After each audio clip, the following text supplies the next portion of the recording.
Nabulabog ang mga otoridad sa harap ng Cotabato City Central Pilot School na magkaroon ng bomb threat bago magsimula ang Baranganeski elections.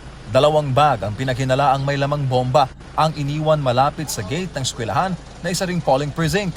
Agad rumesponde ang mga otoridad sa lugar at binarikadahan ang buong kalye sa harap ng eskwelahan. Kalaunan, may matandang lalaki ang lumapit sa mga otoridad at iginiit na kanya raw ang 2 bag. Hindi raw bomba kundi mga gamit niya ang laman nito. Kahit false alarm ang nangyari, nasubok naman ang response time ng mga otoridad. Tangket patrol naman ng Marines ang nag-checkpoint sa bahaging ito ng Rosary Heights 12 sa Cotabato City. Dito kasi nagkaroon ng barilan 1 linggo bago ang eleksyon. Sa pinakamalapit na eskwelahan sa lugar ay mga pulis na ang nagsilbing poll workers para matiyak na hindi na maulit pa ang insidente. Todo bantay naman ang lahat ng K9 units sa lahat ng election centers sa Cotabato City.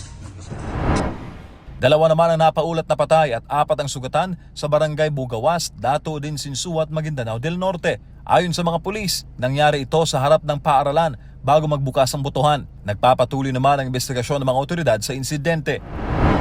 Election rambulan naman ang nangyari sa bayan ng Nunungan, Lanao del Norte sa kasagsagan rin ng eleksyon. Ayaw naman magpaawat ng mga sangkot sa rambol kahit pumagitna na ang mga pulis.